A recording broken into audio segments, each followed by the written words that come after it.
Nous, jeunes du Grand Kiff 2016, affirmons aujourd'hui que nous voulons résister à la peur que les destructeurs de la paix cherchent à instaurer, en s'engageant, en forgeant sa propre opinion pour lutter contre l'obscurantisme et l'ignorance de manière pacifiste.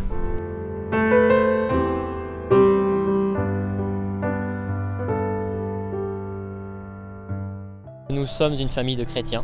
On peut changer le monde en bien pour témoigner ensemble, se soutenir, partager de l'amour, parler par l'art, musique, chant, sculpture, peinture, par les cultes, et non pas par la violence, mais par des gestes de paix.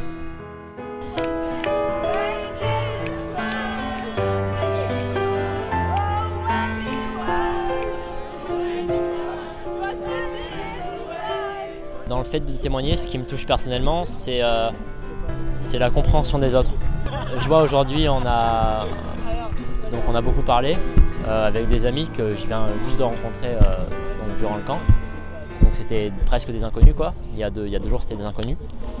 Et le fait de parler vraiment, j'ai donné l'exemple comment je voyais ma foi, qui était une vision totalement différente. Et ils sont vachement à l'écoute.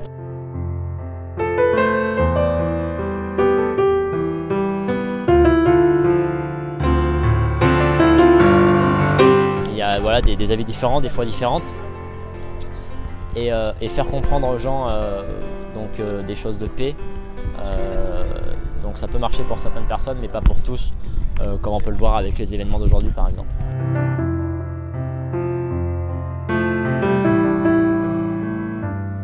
Ce qui me touche dans la manière de voir la Bible, c'est qu'il y a des histoires qui peuvent être plus ou moins parlantes pour la personne, pour la personne qui le lit. Donc il va y avoir différentes interprétations qui vont être faites selon son vécu, selon des choses comme ça. Et voilà, je trouve que c'est beau des fois d'avoir certains témoignages vis-à-vis de la lecture de la Bible, les différents points de vue qui peuvent être donnés sont assez beaux à ce niveau-là.